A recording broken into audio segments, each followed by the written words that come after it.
Aturan diuk di tukang kopi maranehna di tukang soto ngan kabeneran pisan tukang kopi jeung tukang soto teh kapidingan ku layar jelas pisan eces jentre Mang Adang Mang Akim jeung Mang Acep nu keur ngarobrol dina pikiran urang hayang ngageureuwahkeun ka maranehanana tur tah hayang ngabejakeun ka satpam nu tadi nareangan tapi dipikir deui lamun digeureuwahkeun tangtuna oge bakal lebih riweuh bisi kabur lebih jauh.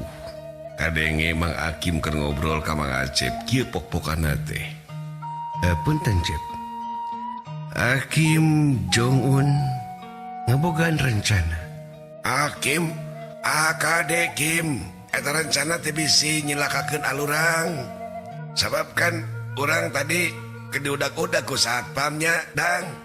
Satpam tadi atuh urang lompat sareng blus kana got muntut kana got kapangi atuh itu sebuah politik dang cek Mang Akim harita teuing bari naon manehanana eta ngobrolna sabab teu katingali kahalangan ku layar soto ieu teh mundur jongkrang maju curang kumaha Kim cing maneh boga hidup teh kumaha urang masalahna kan urang supir kan nerte terus ayeuna urang sebagai supir terus Padi tadi kok ningalieun ka urang aduh aing mah nya pas urang dipecat ieu mah aduh bingung urang ieu geus kieu sese atuh mau urang mau bisa digawe Kim cek Mang Adang harita hari weus-weus pisan tuluy Mang Akim nemalan ka Mang Adang begini dalam situasi politik yang mencekam kita itu harus pakai otak dan Hakim Jong-un loba akal dang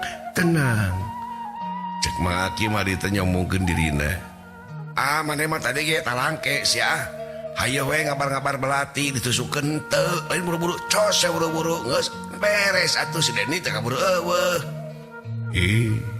itu di luar dari prediksi Cep jadi tidak terbayangkan situasi akan berubah dan tidak terbayangkan security itu hadir jungjeleng dan ditusukkan kabur katajong leungeun urang ku security itu kan rag belati untung kebawa ku Acep mun aing menjadi barang bukti teh Akim iya Cep itu di luar dari prediksi Cep Acep ada diambil sama itu dengan kebetulan Cep bukan kreatif Acep itu mah kebetulan Cep ada mana emang bebetkeun aing wae atuh Kim cek Mang Acep harita kadengina rada amek ke Mang Akim eta mah kieu urang kudu kumaha ayeuna urang acarana Kim hayang laukna beunang caina herang sababna ieu urang kagok geus kadeuleu ku si Hadi teu si Hadi geus dianiaya cenapa kan si Hadi kumaha ayeuna boteng kumaha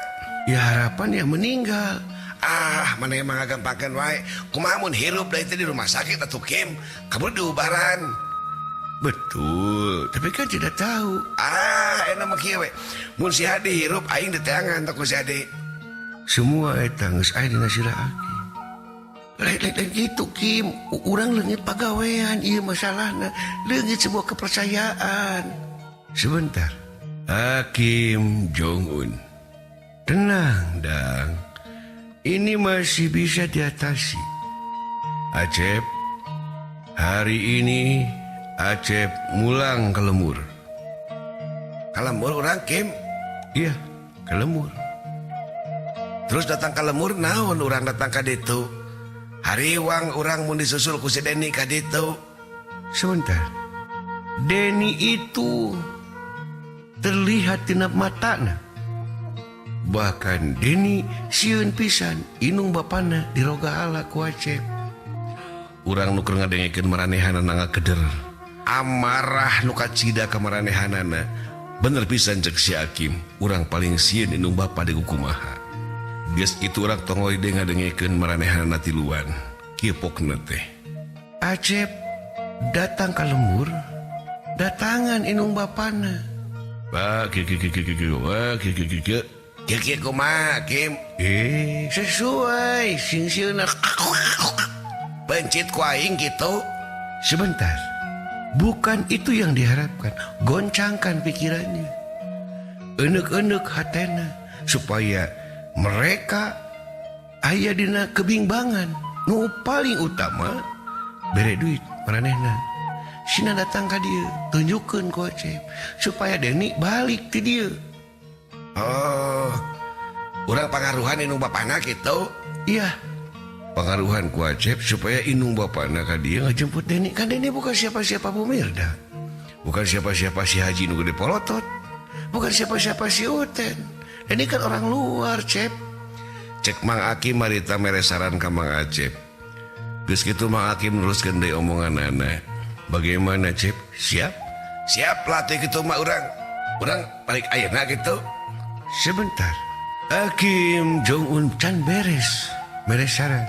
Tuluy mah ada oge ngilu nemrong ceritaan. Kim 3A urang kan 3A. Si Acep ini kan urang di dieu. Urang tak asa digebruskeun atuh kitu carana mah, Kim.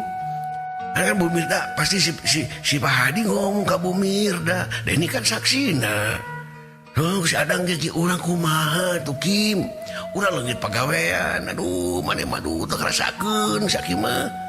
Cek Mang Adang hari ngeluh ka Mang Akim. Pok atau Mang Akim ge mere jawaban.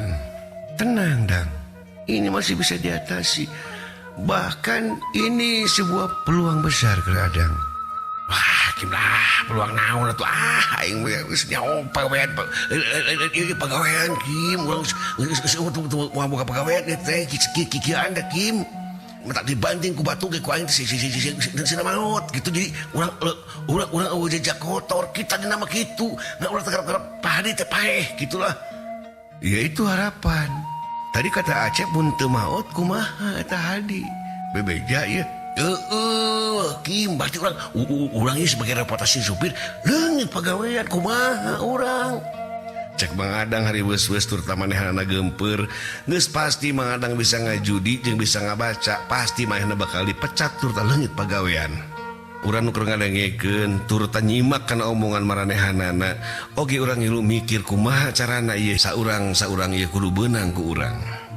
Geus kitu kadenge deui ku urang cumarita eta Mang Akim. Begini Dang, Adang di dalam situasi seperti ini, orang kudu mempotret karena sejarah Korea Utara, Dang. Lain atuh Kim, toma mawawai Korea Utara gerasok.